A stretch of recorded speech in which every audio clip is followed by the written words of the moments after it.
Assalamualaikum warahmatullahi wabarakatuh. Kami dari kelompok 6 akan menjelaskan mengenai alat penegak hukum dan lembaga peradilan di Indonesia.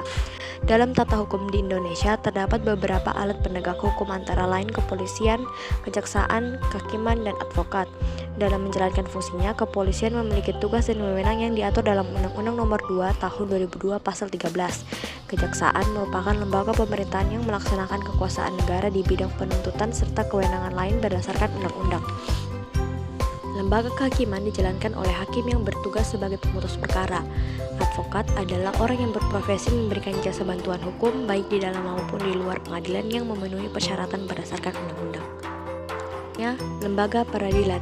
Lembaga peradilan adalah lembaga pemegang kekuasaan kehakiman tempat mencari keadilan hukum bagi masyarakat. Lembaga peradilan bertugas mempertahankan tetap tegaknya hukum nasional.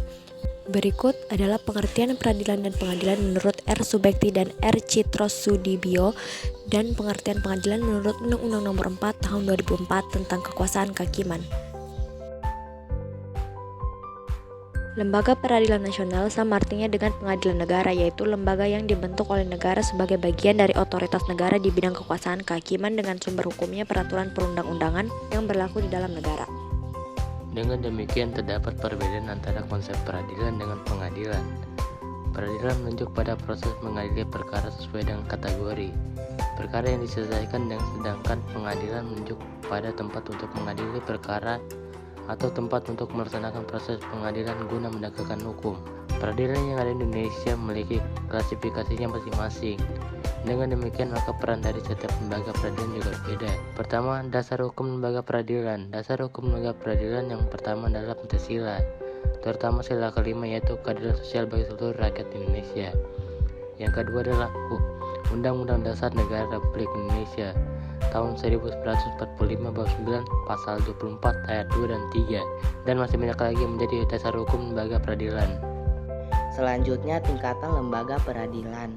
Tingkatan lembaga peradilan yang pertama adalah pengadilan tingkat pertama. Fungsi pengadilan tingkat pertama adalah memeriksa tentang sah atau tidaknya penangkapan atau penahanan yang diajukan oleh tersangka, keluarga, atau kuasanya kepada ketua pengadilan dengan menyebutkan alasan-alasannya. Yang kedua, pengadilan tingkat kedua. Pengadilan tingkat kedua disebut juga pengadilan tinggi yang dibentuk dengan undang-undang. Dan selanjutnya adalah kasasi oleh Mahkamah Agung. Dalam hal kasasi, yang menjadi wewenang Mahkamah Agung adalah membatalkan atau menyatakan tidak sah putusan hakim pengadilan tinggi karena putusan itu salah atau tidak sesuai dengan undang-undang.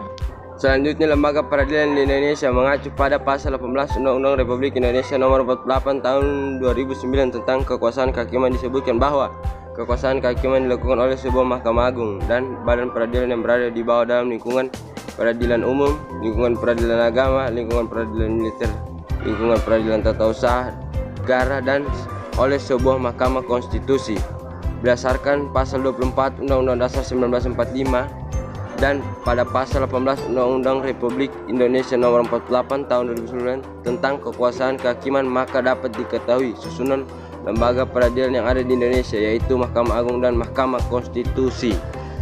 Mahkamah Agung mempunyai kewajiban utama, yaitu melakukan pengawasan tertinggi atas segala tindakan-tindakan pengadilan lain di seluruh Indonesia. 20 ayat 2 Undang-Undang Republik Indonesia Nomor 48 Tahun 2009 disebutkan bahwa Mahkamah Agung mempunyai wewenang sebagai berikut. Berikut adalah lembaga-lembaga peradilan di bawah Mahkamah Agung: peradilan hukum, peradilan agama, peradilan militer, dan peradilan tata usaha negara. Selanjutnya, Mahkamah Konstitusi. Mahkamah Konstitusi Republik Indonesia mempunyai 4 kewenangan dan 1 kewajiban sebagaimana diatur dalam Undang-Undang Dasar 1945. Mahkamah Konstitusi berwenang melakukan hal berikut. Mahkamah Konstitusi wajib memberikan putusan atas pendapat DPR bahwa presiden atau wakil presiden diduga melakukan hal berikut.